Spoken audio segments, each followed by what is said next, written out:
রাজকুমারী, আপনার জন্যই আমার এই অবস্থা।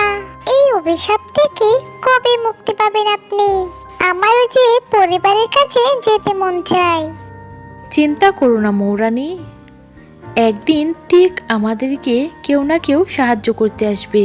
আমার এই ফুলের মধু যদি কোনো পাখি ওষুধ মনে করে খায়, তাহলে আমি এই অভিশাপ থেকে মুক্তি পেয়ে যাব। কিন্তু রাজকুমারী, পাখিরা যে মধু খায় না, তাই তো তোমাকে আমি আমার সঙ্গে রেখেছি।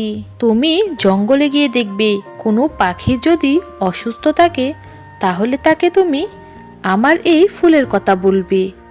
সে যদি এই ফুলের মধু খায়, তাহলে আমিও তুমি মুক্তি পেয়ে যাব।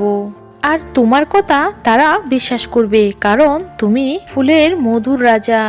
মৌরানী জঙ্গলে জঙ্গলে ঘুরতে লাগলো ও অসুস্থ পাখিদের খোঁজ করতে লাগলো।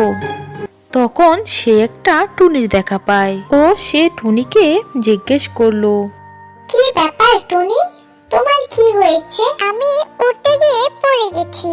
আমার ডানা ছোট, তাই আমি উড়তে পারি না। উপর থেকে পড়ে আমার একটি ডানা ভেঙে গেছে। তোমার ডানা বড় করতে চাইলে আমার সাথে চলো। একটি লাল গোলাপের সন্ধান আমি জানি, যার মধু খেলে তোমার ডানা তাড়াতাড়ি বড় হয়ে যাবে আর তুমি আকাশে উড়তে পারবে ও তোমার শরীরের ব্যথা ঠিক হয়ে যাবে। তখন টুনি বলল, এটা আবার হয় নাকি? মিথ্যে কথা, আমি এগুলো বিশ্বাস করি না। চলে যাও, ফালতু কথা। মৌরানীকে অপমান করে তাড়িয়ে দিল টুনি। মৌরানী কান্না করতে করতে চলে গেল একটি গাছের কাছে। সেইখানে গিয়ে সে দেখতে পেল একটি কাক কান্না করছে। তখন মৌরানী কাকটিকে জিজ্ঞেস করলো, তোমার কি হয়েছে? তখন কাকটি বলল, কিছুদিন হলো আমি চোখে ঝাপসা ঝাপসা দেখি, মনে হয় আমি অন্ধ হয়ে যাব। না না, কেঁদো না তুমি, আমি এই রোগের ওষুধ জানি। তুমি চলো আমার সাথে। ঠিক আছে চলো, এর আগে না হয় আমি অন্ধ হয়ে যাই। তারপর কাক ও মৌরানী চলে গেল সেই বাগানে।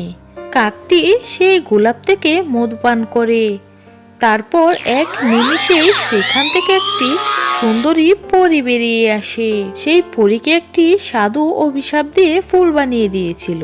এখন সে মুক্ত। তারপর পরী তার জাদু দিয়ে কাকের চোখও ভালো করে দেয়। তে সবাই খুশি হয়ে যায় ও সবাই তাদের পরিবারের কাছে ফিরে যায়। বন্ধুরা, আমাদের এই গল্পটি ভালো লেগে থাকলে আমাদের চ্যানেলটিকে অবশ্যই একটি লাইক করে সাবস্ক্রাইব করে পাশে থাকবেন।